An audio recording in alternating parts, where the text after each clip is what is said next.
I stumbled upon a picture of these 4 women standing in a field wearing uniforms I didn't really recognize, and underneath the picture it said Red Cross Clubmobile Girls in Europe.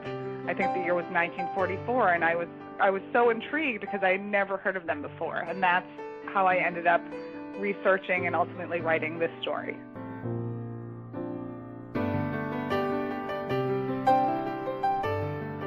Welcome to Writer's Voices with Monica and Caroline. I'm your host, Monica Hadley, and with me today is my co-host and favorite mother, Caroline Kilborn. And only mother, I hope. I think so.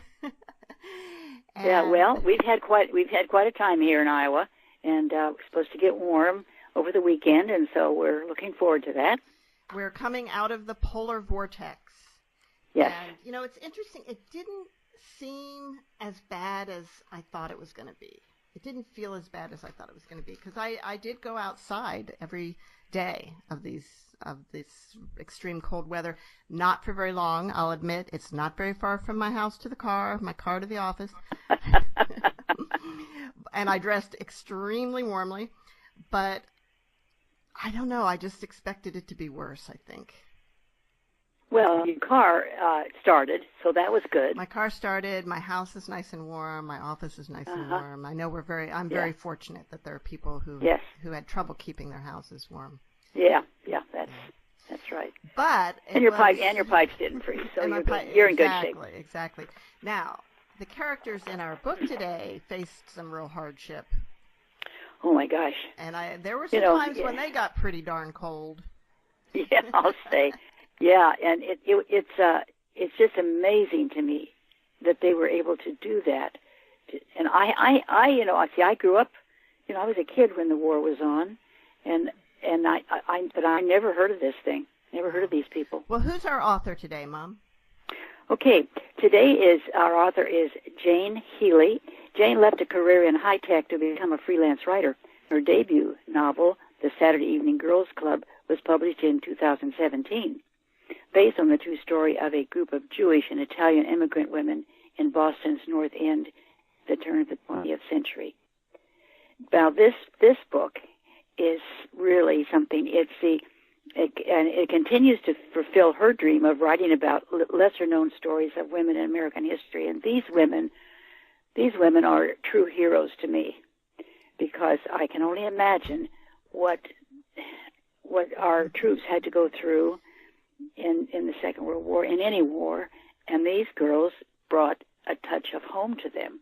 And to me, that was just, they couldn't have brought anything greater than that. And the title of the book is The Beantown Girls. Yeah. I'd like to know why the Beantown. And welcome to Writer's Voices, Jane. Hello. Thank you so much for having me today. So, let's just to answer the Beantown, what's that mean? So Beantown is an old nickname for the city of Boston, and the 3 main characters are from Boston. They're 3 friends that decide to become Red Cross Clubmobile Girls in the European Theater of Operations. So that's where the name came from. Okay. And you live north of Boston with your husband. I do. Your husband, 2 daughters, 2 cats. Yes. Were you born and raised around there? I was. I grew up in Arlington, which is right outside the city of Boston. It's a couple towns over, and my husband's from the Midwest, but I've lived here all my life. You don't sound real Bostonish to me. I'm not getting the park the car. Oh, well, give me a couple of glasses of wine and it might come back. my parents, it's very strong. My parents took care of my daughters a lot when they were younger, and then my daughters would come home and, like, all of a sudden they'd have this really strong Boston accent. My husband would be like, "What is going on?" They're dropping their R's. Yeah. So this book and your previous book both had characters from Boston. Yes. And you're telling, like I said, stories of American women in history that are not so well known. How did you find these stories? Well, for my first book, I actually had written an article about the Saturday Evening Girls Club. The title of the book is Saturday Evening Girls Club because their pottery has become highly collectible, actually. It's also called Paul Revere pottery. It's a iconic example of the arts and crafts movement. So that is how I stumbled onto their story and ultimately ended up writing the novel. And for this one, I was really looking for another story of lesser-known women in American history, and my grandfather was a World War II vet. He was he was a firefighter on the Navy ships off the coast of Africa and Europe, and I've always been interested in World War II history, so I kind of went after stories in World War II, and I stumbled upon a picture of these 4 women standing in a field wearing uniforms I didn't really recognize, and underneath the picture it said, Red Cross Clubmobile Girls in Europe. I think the year was 1944, and I was so intrigued because I had never heard of them before, and that's how I ended up researching and ultimately writing this story. Well, you said that that you were able to get firsthand accounts of what happened to them through their writings, and how did you find those? Yes, that was amazing. I'm in Boston, and Harvard has the Schlesinger Library, and that has tons of archive materials related to American women's history. And so I had actually gone to them when I did my first novel, and I went on their website and was wondering if they had anything about these women, and they actually had 13 boxes of just amazing artifacts, like letters and diaries. They even have one of the uniforms. They had their ration cards and training manuals. It was incredible. And I had one of my friends come with me, and I had my daughter come with me one day, and we just went through all of these materials and took pictures and made copies, and it was incredible. And they were really prolific writers. There are some of the scenes described in the book are really taken directly from my research, because these women were such beautiful writers and just captured the pictures, the settings and the things that they were going through so well. You could tell that it was firsthand because, it's just the way it was written. Thank you. It was anyway. Yeah, thank you. They were, it was just, I would be sitting there at the library going through this stuff and almost in tears sometimes because their writing was so beautiful, and you just can't imagine some of the things that these women encountered. They were really, like you said, they were heroes in their own right in many ways. What was the role of the Indeed. Clubmobile Girls in the European theater of operation? Yes, that's a great question. So the Clubmobile, it was started by the Red Cross. I'll back up a little bit. Harvey Gibson was the head of the Red Cross at the time during World War II. He was the head of the Red Cross in Europe, and I didn't realize how closely the military and the Red Cross worked. They really worked hand in hand, and the military, leaders in the military came to Harvey Gibson and said, look, these clubs in the major cities are wonderful and helpful and offer a great source of support for our soldiers, but we need more in the field. We have all these men in the field in these far-flung places, and what can we do for them to make their jobs a little bit easier? And so he came up with the idea of Red Cross clubs on wheels, and they were essentially like modern-day food trucks. And they hired these women. It was a very selective process. They would hire 3 women from the U.S. They would go out to the field. They would go literally up to the front lines of the war and play music and serve coffee and donuts and hand out cigarettes and candy, and in many ways ended up being, social workers and psychologists and huge sources of support for these men. What intrigued me was the choice of donuts. Yeah, I was just going to ask that too. It didn't seem to be like the easiest thing in the world for these women to be making donuts out on the front lines. On the front lines. I know. I'm like, I can't even believe what they had to go through to make these donuts. It was not easy, and they just and the machines broke all the time, and parts would freeze, and the lard would freeze, or all the different ingredients, and it was torture. And they eventually, towards the end of the war, realized this whole like making of the donuts in the truck is not working, and they would outsource it to local bakeries or hire people to make them at a central site. But because it was torture. That was one thing to a person. Like every woman I read, every letter I read, every diary entry, they hated making those donuts in that truck. It was awful. They could have done cookies or something, something that. Anything. Like I think they had this whole idea of like, oh, what's really American, and it's like donuts and coffee. That is that's a real taste of home. So, but they didn't, I see. Yeah. So they were trying to do something that would like really, but in theory it sounds great, but then the actual like practice of it, having to make these on the fly in the middle of the war zone, it was not, it wasn't good. Now they were, like you said, right on the front lines. They were in dangerous areas. It kind of surprises me that they were allowed to do that. I was really surprised by that as well. They had more access to the front lines of the war than war correspondents and really a lot of soldiers. They were allowed to go literally up to or very near the front lines all over Europe and other and Africa and Asia as well, which I thought was really and risk their lives to do this job. And were there any casualties?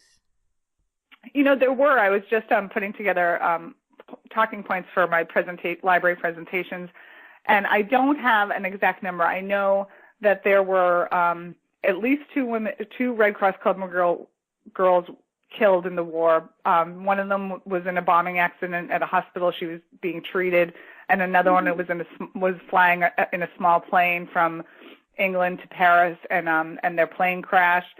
I think it was around 13 clubmobiles in total that were killed during the war for various reasons.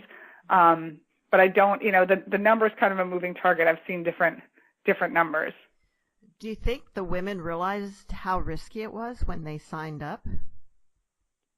No, I think so. I think they were, a little naive, and I think a lot of them had.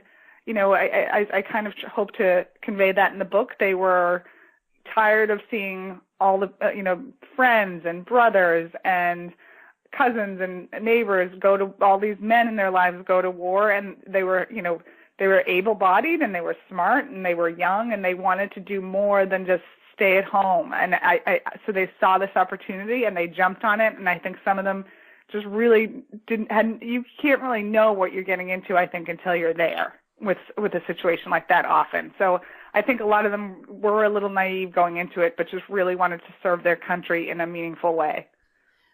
When you started working on this book, Jane, were there any of the Clubmobile girls still living that you could talk to? That's a great question. There's, if anyone's interested, you can, if you Google or go on YouTube, Red Cross Clubmobile Girls, there's some of the women are interviewed later in their life, and it's great. There's some great interviews. They had to be over 25 in 1942 to 1945, so all of them would be in their mid to late 90s or older. So I did not interview any of them in person. I did recently just hear through someone sent me an article. One of them lives somewhere in the Midwest and just celebrated her 100th birthday. So I reached out to her hometown paper to try to get in touch with her, but I have not heard anything back yet. Oh, wow. Well, I hope you're successful in connecting with her. That would be awesome. Yes, I hope she reads, me too. She's able to read. Yeah, I hope she's able to read this book too. Oh, exactly. Yeah, I would love that. I'd love to send her a copy.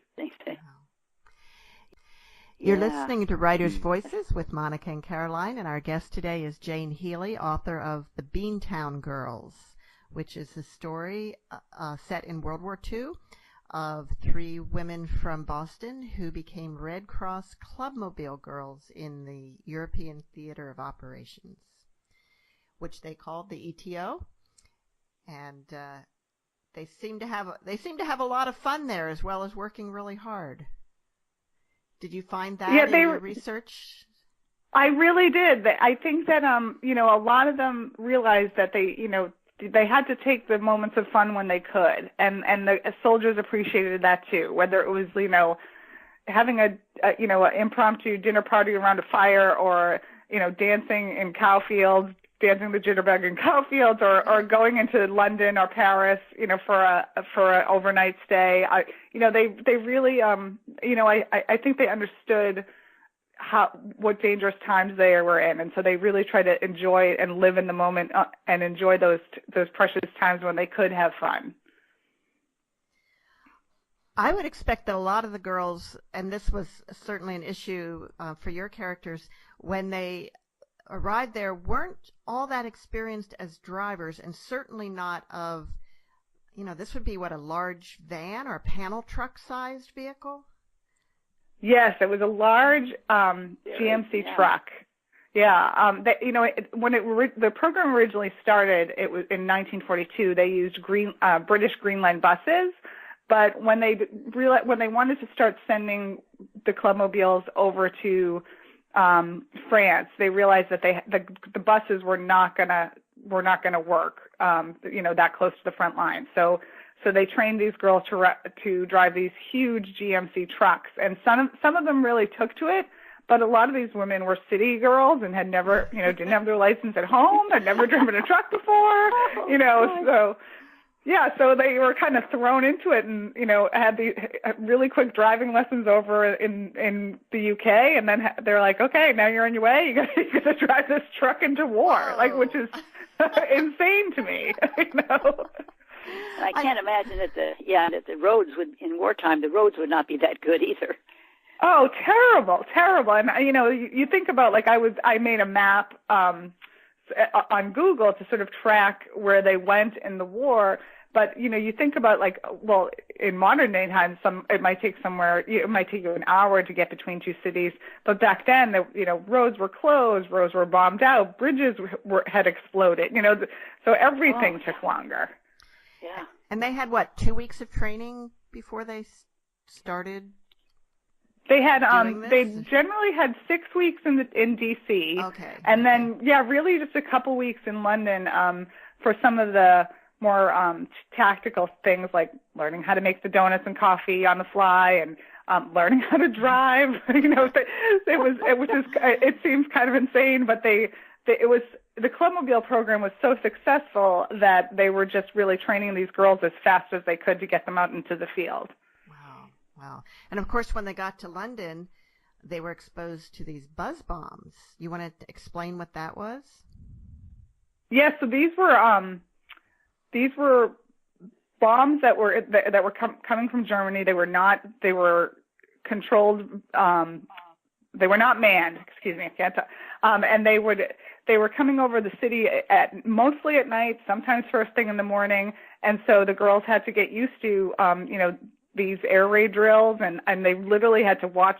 They were all put on watch on the top of the roofs of, on shifts on the top of the roofs of their dorms. And actually, in August of 1944, there was the highest amount of buzz bombs came into the city. I think it was around August 1st, and that was, and I have a chapter in the book where that's the night they decide they have to get out before things get too bad.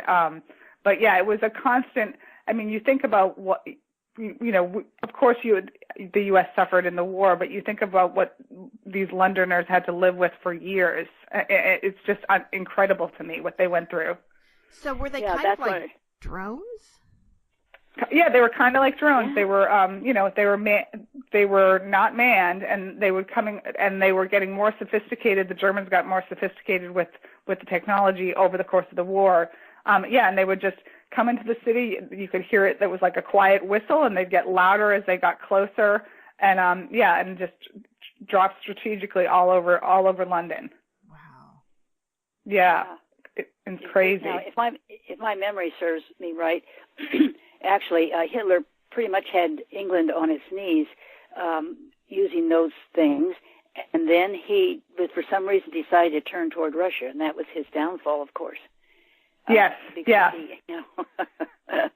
Thank heavens for his ego. Yeah. Exactly. Yeah. The buzz bombs devastated the city, and in one chapter in the book there's warnings that they're coming in the morning because they were the Germans were trying to bomb the military officers as they were walking to work. I mean, it's just unbelievable. You know, the constant danger they were under. Yeah.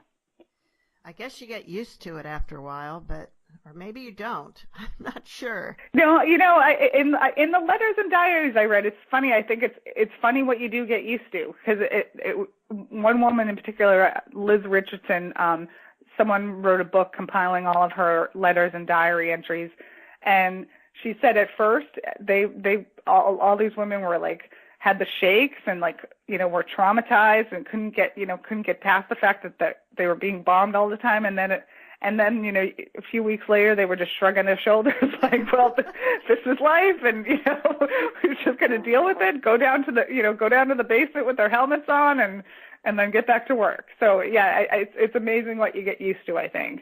Wow. I was surprised that after the truce in Europe, then they said that they could go to the Pacific, you know, and the war over there. I was kind of surprised by that they were actually going to try this same thing over there. Yes, and they did send women over there, and I was surprised by that too, because I was like, wow, you know, these women had served, you know, a pretty dangerous role for almost a year, but they had the option to move on, or to go to Germany, or to go home.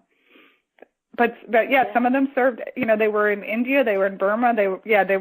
The Clubmobile Girls were, you know, all over Europe and other parts of the world during the war. Wow, it's just so amazing to me. It just really is. It is. It really is. Yeah. And the fact it's amazing that we've heard so little about it too. Yeah, amazing. Right. I mean, I never heard about this. That's what really intrigued me, and to be honest, kind of bothered me. I'm like, these women were incredible. How can their stories have been left behind by history in this way? You know, they really, you know, as you know, they were honored a few years ago. There was some sort of declaration in Congress, and one of the senators there said, you know, it shows you that, you know, there weren't just males at the front, you know, men at the front lines of the war in World War II in Europe. There were women there too. And they were the Clubmobile Girls, you know, and it's just incredible that they've kind of been forgotten in that way. And they were unarmed. No, unarmed. Yes, yeah. Yeah. You know, a few of them, you know, one thing that, you know, I didn't include in the book is some of them did learn how to shoot. Some of the, you know, they would get lessons from some of the soldiers, and they'd learn how just because they were so close to the front lines. The soldiers were like, you might as well learn how to do this just in case, you know, for your own safety. But none of them really took to it. They weren't really thrilled with the idea, but some of them did learn how to shoot. Wow. Well, you know, when back in the day, because I can remember we used to, of course, movies, there was no TV, so you went to movies, and there was always a newsreel, and it showed what was going on, you know, in Europe and in the Pacific and so forth, but they never showed this, and that's interesting to me. Yeah, you know, apparently there were some newsreels to recruit women, but I think later in the war, you know, they really ramped up their recruitment the last couple of years of the war, and it was a really prestigious assignment. I mentioned in the novel that, you know, one of the they actually, the three friends discovered the Clubmobile Girls, but when they went to the movies and saw a newsreel about them. But I think that was later when they were really desperate to find women to go over there, and so they stepped up and had a really aggressive recruiting campaign all over the country. Now, your characters did, in the book, were in Life magazine. They were actually on the cover of Life magazine. Was that true to life?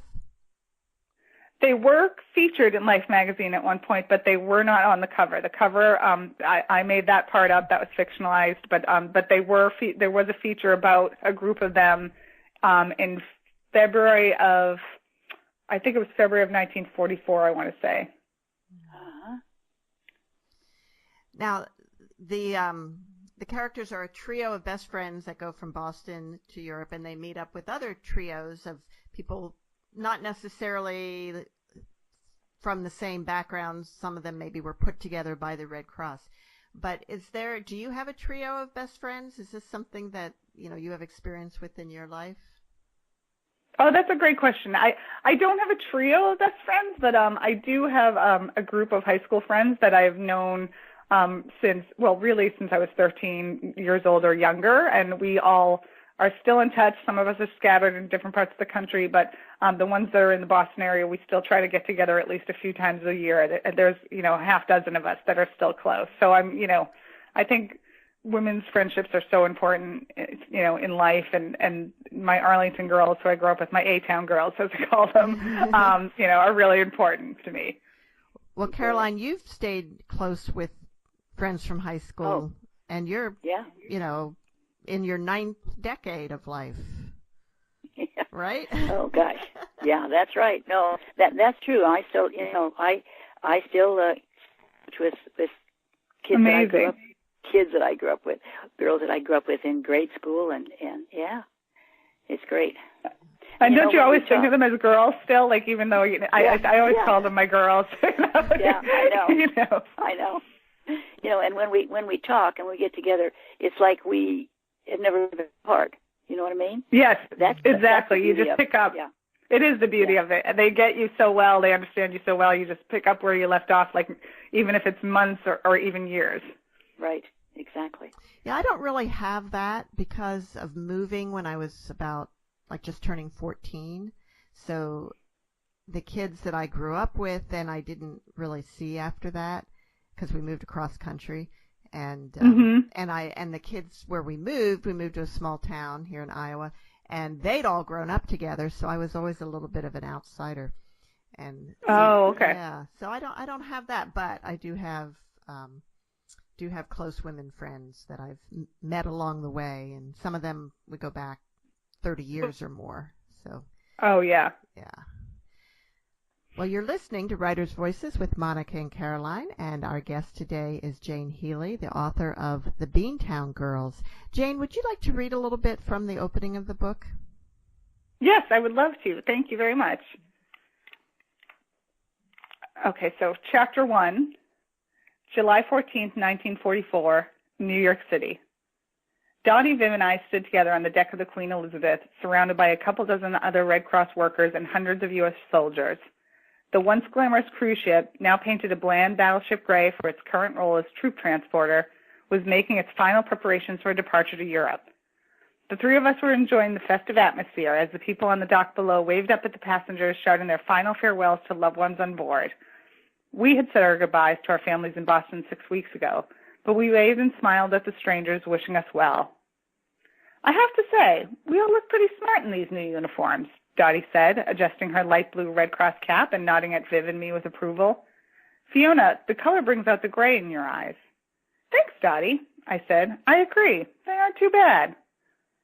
Not too bad, except for these sensible black shoes they recommend that we buy, said Viv, looking down with a sour face. They're horrible. Zero fashion. But yes, the uniforms are surprisingly spiffy. Sweetheart, you all look better than spiffy, a soldier next to us said, staring at Dottie as he gave a whistle. His two friends nodded in agreement. They had to be fresh out of high school. So many of these newly minted GIs looked like they were playing dress-up in their father's uniforms. Still, Dottie flushed a deep shade of pink and turned away. Oh, God, for God's sakes, Dottie, at least say thank you, Viv whispered to her with a nudge. She thanks you, honey, Viv said to the soldier with a smile, and now he was the one blushing. She's right, I said. That's definitely not the last compliment you're going to get from a soldier. You better get used to it. Dottie was about to reply, but an army band on the docks below struck up a raucous rendition of Over There, and a rowdy group on the other side of us started singing along so loudly that it was difficult to talk over the noise. I looked up at the decks above ours as the hundreds of men pressed against railings like we were, waving goodbye to the crowds. Jostling and laughing with each other, they were all hiding their nerves beneath bravado. And that's when I spotted my fiancé, Second Lieutenant Danny Barker, among the men on the deck above ours. My arms broke out in goose pimples despite the heat, and I felt a little faint. Tall and blond, he looked incredibly handsome in his U.S. Army Air Force uniform. He was smiling and waving at the crowds below, too, and it was all I could do not to scream his name and go running upstairs to him. I wanted to do it so badly my heart ached, but I held back calling to him because deep down I knew. It wasn't him. It couldn't be. Danny Barker had been declared missing in action more than 8 months ago, shot down in the skies over Germany. The ship's horn blasted our departure from the dock, and more soldiers joined in the singing. Dottie and Viv didn't notice me gripping the rail of the ship with white knuckles as I tried to tether myself to reality. I was desperate to quell the feeling of panic that was bubbling up inside of me. I shook up my head back and forth, blinking a few times. When I looked up again, I realized that the soldier I could have sworn was Danny bore only a passing resemblance to him. He was tall and blond like Danny, but with sharp, angular features that were nothing like my fiancé's. It was a hot July day in New York City, and the ocean air was tainted with the smell of diesel, cigarettes, and cheap cologne. I don't know if it was the humidity that made the atmosphere feel heavy or the emotions of the hundreds of soldiers on the ship with us, jumping up and down, yelling their final goodbyes before heading off to war. Some of the women in the crowds below had started to cry, clutching their handkerchiefs and straining to capture these last glimpses of their beloved sons, brothers, and sweethearts so that they could remember them in the months to come. I felt grief in the pit of my stomach, grief that I had managed to push down for the past few months. But now we were bound for Europe. It all came back. Now that we were bound for Europe, it all came bubbling to the surface. Oh, God, I thought, what if this whole thing is an enormous mistake? I felt my face flush, and I thought I might throw up. I tugged on Dottie's arm. Viv was charming some of the men standing next to us with a story about learning to play ping pong during our recent training in D.C. I've got to find a bathroom, I said into Dottie's ear. I'm feeling a little ill. Sheesh, it's kind of early to be seasick, Fiona, Dottie said. We haven't even left the harbor yet. Fiona? Fiona! Dottie called after me as I moved as fast as I could through the throngs of GIs, my hand over my mouth. I heard greetings of, "Hey, doll," and "What's the matter, Freckles?" from the dozens of men I pushed past. A couple of them graciously asked if I was okay. I finally found a bathroom tucked into the space underneath the stairs to an upper deck. I slammed the door behind me and locked it, taking another deep breath as I splashed water on my face.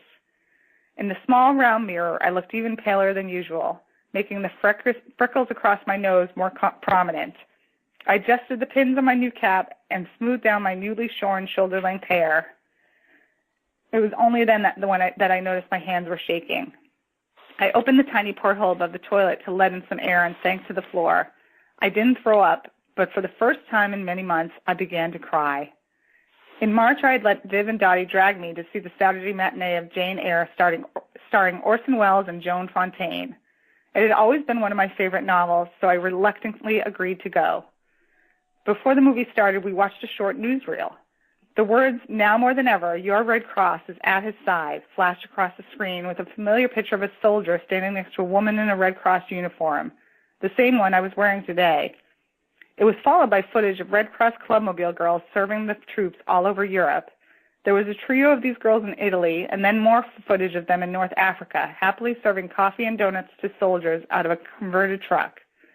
There were other scenes of these women playing records and dancing the jitterbug with GIs against the backdrop of blown-out buildings. A voiceover began. Our Red Cross Clubmobile girls must be single, college graduates, and over the age of 25. They are handpicked for their looks, education, and personality. They are hardy physically and have a sociable, friendly manner. Seeing those women, traveling, directly helping the war effort, had stirred something in me that I hadn't felt since Danny had gone missing. It was a combination of hope and exhilaration, that feeling you have before the first day of college or when starting a new job. The newsreel seemed like a sign from above. Maybe I could do something real in the war effort other than assemble care packages at the local USO. Volunteering for the Red Cross could be a way to honor Danny, and more than anything, it was a plan. A way forward, a way to try to find out what had happened to him the day his plane was shot down. Right after seeing that reel, I decided to apply to become a Red Cross Clubmobile girl. I got up, looked at myself in the mirror, and said out loud to my reflection, "Nice job, Fiona. Did you think these soldiers wouldn't remind you of your missing fiancé? Did you think going to war was going to be a walk in the park? Get a grip." And that's my excerpt. Yeah. And that was Jane Healey reading from the Beantown Girls, and you're listening to Writers' Voices with Monica and Caroline. So, Jane, your bio says you left a career in high tech to become a freelance writer. Yes. Did you always want to write? How exactly did that happen? I had always wanted to write. Always aspired to write fiction. Always loved writing, but I was in high tech as a product manager. It was a job I enjoyed, but when my daughters were born, my husband and I were both in high tech. We were both working really long days, and I just wanted to find a work that was more family friendly, and that's how I ended up getting into freelance writing. And I've worked with private clients, and I've worked in journalism at various magazines and newspapers. So yeah, that's how I got into that. And then the fiction, I've really just been working on the side for a number of years. And then almost 2 years ago, the Saturday Evening Girls Club was published, and then the Beantown Girls is coming out this Tuesday. Wow. February 5th. February 5th, 2019. So yes. How did, so your first book, the Saturday Evening Girls Club, how did you get that published? Actually, I didn't go about it the way a lot of writers do. I kind of did it a little bit differently. I had put it on the shelf for about 5 years, and then decided, took it out and took a look at it a couple of years ago, and decided I still loved the story, and I was going to start submitting to agents again, like I had five years prior. And as I was putting together that list, I saw a contest called Kindle Scout online. And it's actually a crowdsourced publishing contest, and people vote for whether they think your book should be published or not. And so I put it up. So I put it up there, and I tell this story a lot. I put it up there, and also started querying agents. If you win Kindle Scout, you get an ebook deal. But I still wanted, the real publishing deal. But I was like, what do I have to lose? This manuscript has been sitting around my laptop for years. So I put it up there as I was trying to reach out to agents. And one of the reasons I put it on Kindle Scout is because I knew that editors and agents looked at that site at the time. The contest is no longer, but they looked at the site at the time to find potential projects.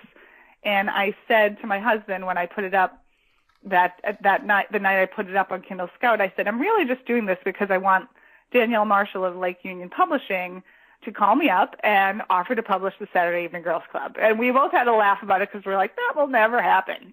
And then, I won Kindle Scout, which a lot of, I wasn't the only winner. They pick a lot of winners.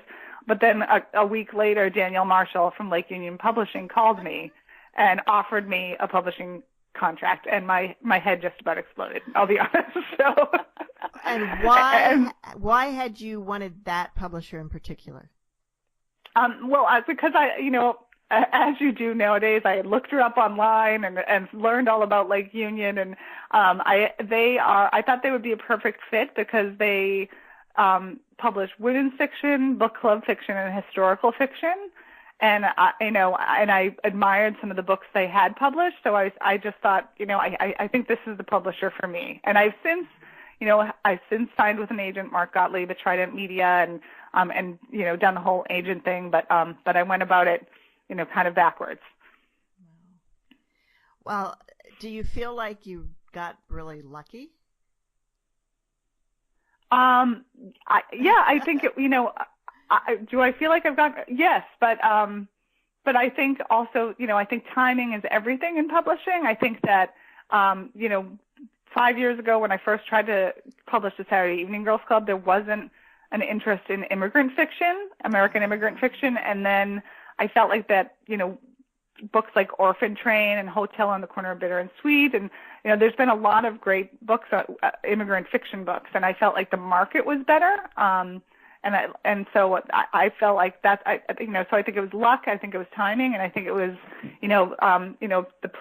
the book was ready for prime time.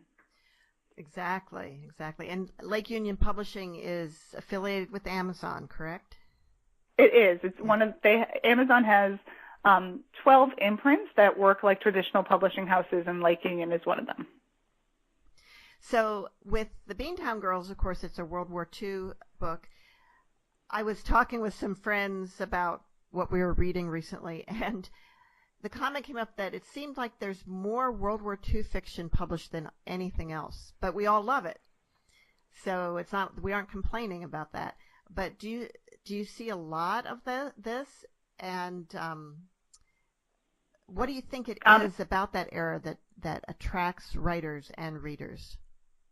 I think, yes, I think there's it's certainly a trend in historical fiction right now. I think there's a lot of World War II fiction out there. I have a couple theories. One is I think people love reading about that era. I think the 40s and the history of that war. I also think it's all because most of us still have some sort of personal connection to that war. You know, for me, it's my grandfather. And so I've always been kind of fascinated and intrigued. He was very heroic. He went over there. He fought on a firefighter on the Navy ships, but he was so humble and never talked about it. And I've heard that over and over. That generation, a lot of them just wanted to put it aside, compartmentalize it, and put those memories away for good. And so that's why I think the mystery of it and the personal connection, and the fact that, you know, we all have family or friends or people we know who are somehow connected to that war. I think that's why there's such an interest in it. And also, it seems like there's a lot of stories that have yet to be told. Yes, I would definitely agree. There's a lot of stories, particularly women's stories, because, you know, as we know, sometimes women's stories in history don't get the attention they deserve. And I think that's very, very true about these women during wartime. There's definitely more of an interest now than there was in years past. Well, you know, the thing was, too, that the whole country was supportive of our troops. There was not the dissension that there is sometimes now, and that there was after, for instance, the Vietnam War.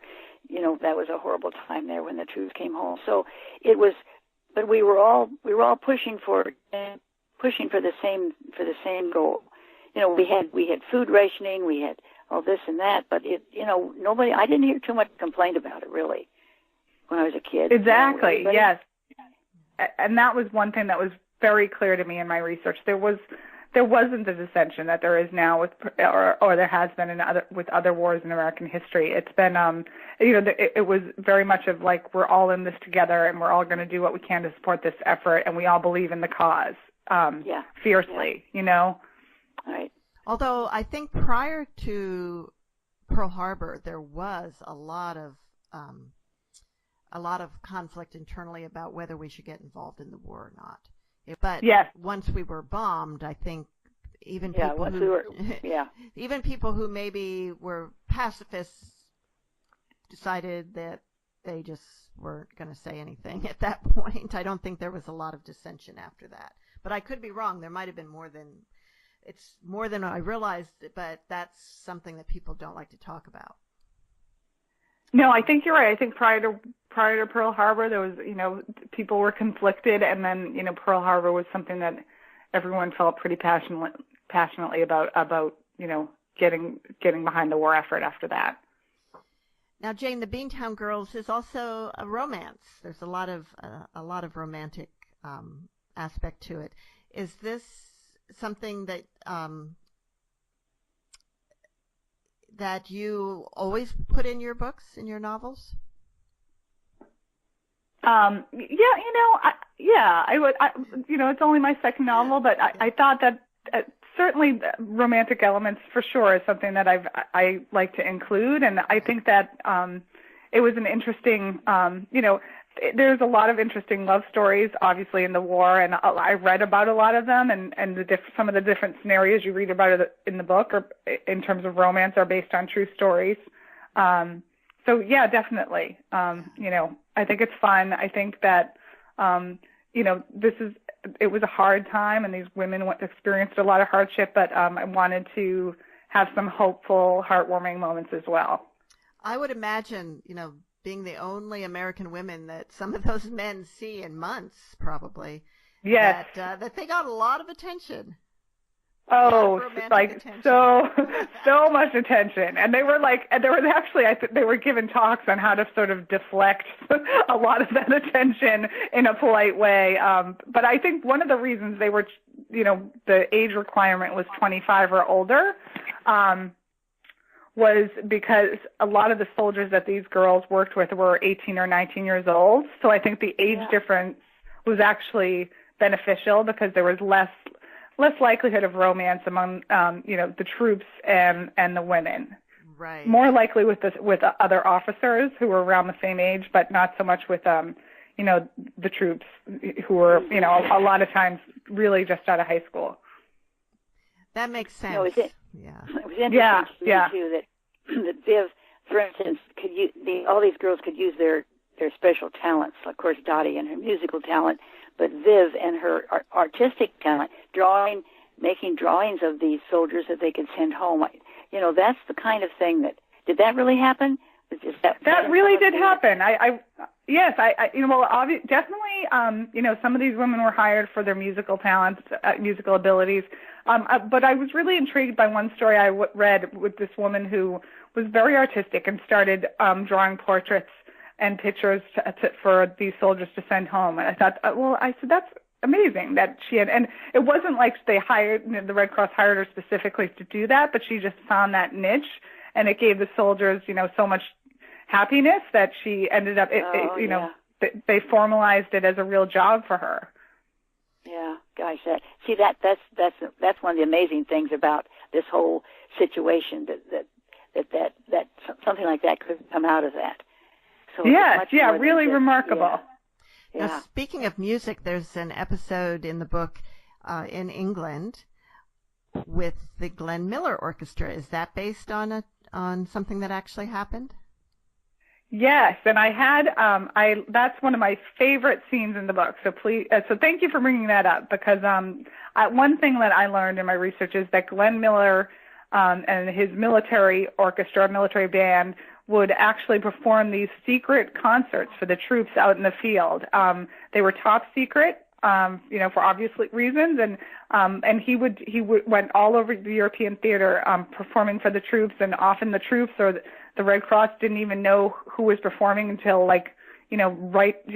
minutes before the concert, because they wanted to keep it under wraps. So that is based on a true story that he did perform in Leicester, England, at the hall there, Demantfort Hall, for troops and for Red Cross women, and some of the women who were there said it was one of the most amazing nights, of their lives. It was really incredible. I bet. Yeah. Now, everyone's heard of Glenn Miller, at least everyone my generation and older, but I don't know much about him. I did not know that he was in the war or what happened to him. Oh, yeah. I didn't know. I love his music, but I didn't know that much about him either. And he was incredibly involved in the war effort and in supporting the troops in that way, and he had a radio show over there, and then like I said, he'd perform all over the place. But I didn't know that he had done that. I didn't know about the secret concerts, and then I didn't know that his plane actually went missing when he was heading for a concert in Paris, and that's still one of those unsolved mysteries of the war that people still talk about. Like, is he really missing? Did he end up somewhere? I think there was just recently another article about they think they finally found his plane in the English Channel, which I think people still want those answers, because he was such a beloved figure, such a beloved musician. There's a movie, The Glenn Miller Story, which he really should try to get a hold of sometime, because it's a really good movie. It's all about that, about his life and when he died. Oh, it's so funny you mentioned that. Someone on Facebook we were just talking about Glenn Miller and the book, and she said you really have to see that movie, and I haven't seen it yet. So, I think it's freezing here in Boston this weekend too. So I think I might have to watch that tonight by the fire. Yeah. Well, we're going to have warm weather this weekend. We went through 20 below 2 days ago, and it's supposed to be up in the mid 50s tomorrow. Crazy. That is crazy. The extremes. Yeah, we're about 4 degrees right now. I guess by Sunday or Monday it's going to turn warm up again, but not as bad as you guys. You girls have had it tough. Yep. Yeah. You're listening to Writers' Voices with Monica and Caroline, and our guest today is Jane Healey, author of the Beantown Girls. So, Jane, tell us a little bit about your writing process. Do you have a fairly fleshed out idea of the storyline at the beginning, or does that come as you write about the characters? I am definitely a planner and an outliner. So, with this story, and I have so much research as a historical fiction writer. I really like to keep my research organized. So, for this story, I really mapped out the entire book, chapter by chapter, scene by scene, also pulling in what research I needed. And that's not to say that things didn't change along the way. If I felt like something didn't feel organic or authentic to the story, then I would, go in a different direction. But I like to have a map before I get started.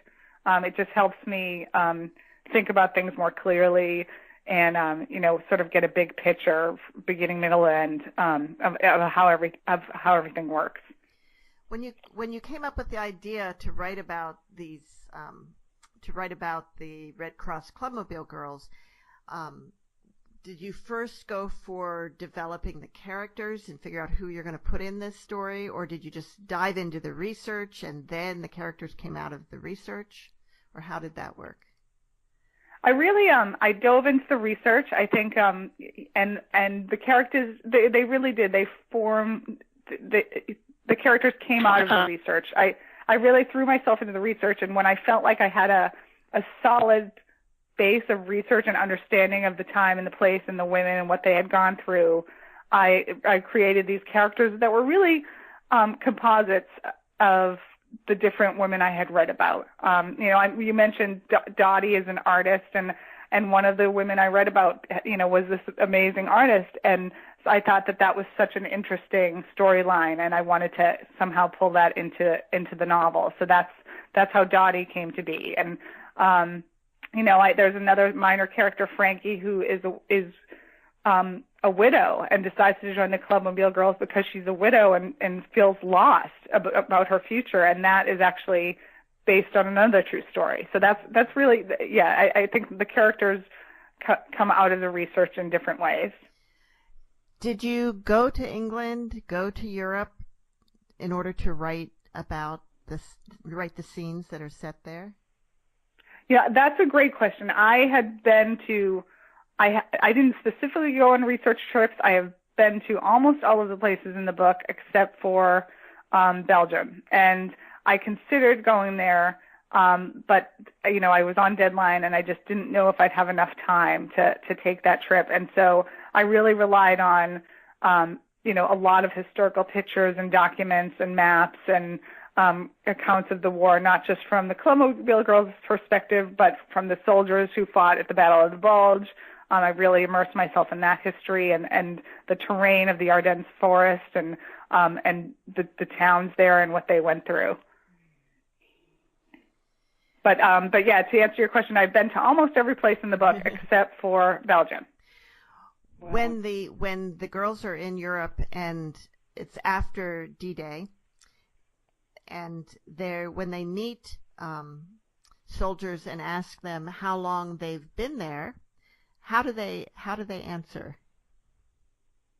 After they always answer. I thought this was another interesting fact I didn't know about. The soldiers would always answer D plus 10 or D plus 100, and it was always D-Day plus how many days they had been there. That's what the D stood for, which I thought that was an interesting way to think about your life and the time spent at war. But yeah, that was part of the language of the war. Anyone who came there for D-Day would have been there. They're all there the same time then. Everybody would be there D plus 100 or D plus 100. Exactly. Yeah. So I thought that was interesting. Yeah. And towards the end of the story, where she's making a decision of where to go after the European, war. Obviously, it's not a spoiler. We know how the war ended, how the war in Europe ended, but it was still going on in the Pacific. And so, like Mom said, the girls had an option to go there or to actually stay with the Red Cross in other doing other things. So what were some of the things that some of these women chose to do after they were done in Europe? Some of them would work at, the Clubmobile program continued after, a little bit after 1945 into 1946. So some of them remained with the Clubmobile efforts, and some of them went to work at some of the clubs in the major cities. Some of them helped with the liberation of POWs. That was a huge undertaking for the Red Cross and the military. So many of them were involved in those efforts for some time. So there was a lot of different options. Some of them were more than ready to go home, but some of them decided to stay on and fell in love with the lifestyle and the travel and sort of I think the adrenaline of working in that environment. Some of them really became, addicted to it and loved that lifestyle, that nomadic lifestyle, and they weren't ready to go back to normal civilian life yet, and so they stayed on for longer. Was the Red Cross involved in helping handle the survivors of the concentration camps and so forth as well? They were, but I didn't read about the Clubmobile girls being involved in that effort much at all. Like a couple of them a couple of the ones that ended up in Germany towards the end of the war did end up seeing the camps. More than a few were warned not to go see the camps by soldiers. But yeah, I had never, in my research, some of them caught wind of what had happened and what the camps were, but none of them, as far as I know, worked in the camp with the liberation of the concentration camps. A lot of them were involved in the liberation of POWs as they started to come back, but not as much with the concentration camps. Well, I bet there's lots of stories still to be told about the liberation of POWs and that effort too. But Jane, do you have, you don't have to tell us what it is, but do you have what your next historical novel will be? I'm working on, thank you for asking. I've started working on the research, and it's still very kind of in the ether right now, so I'm not going to talk too much about it, but it's another, lesser known story of women during wartime. I didn't plan on writing another story of women during wartime, but this one I kind of discovered and haven't been able to let go of. So I'll let you know when I have something more substantive to tell about it. And about how long does it take you to finish one of these books? This last one, the first one, the Saturday Evening Girls Club, I worked on, very part-time basis over a number of years, so it's hard to gauge. But this last one, about a year and a half, including the research, almost 2 years probably. Well, I can see you've got why? Because there's a lot in here. And speaking of time, we're about out of time. Mom, do you have some closing words for us today? I do. I mean, there are a lot of quotes that I found, but this one, because they were they brought kindness to these soldiers, and the smallest act of kindness is worth more than the grandest intentions. Oh, that's a great one. Yeah, and they did. That's what they did. They brought kindness, not just donuts. They really did. But, yeah. Yeah. They were the comforts of home, but also just humanity and kindness to these soldiers at a time when they desperately just needed that. Whether it was a soldier shoulder to cry on, or a cup of coffee and a joke, or listening to some Glenn Miller, or they filled a need that was really important. Well, Jane, thank you for bringing this story to light. Oh, and yes. Thank you for being with us today on Writers' Voices. And thank you for having me. It was wonderful to talk to you both. Thank you so much. Bye-bye. Bye-bye.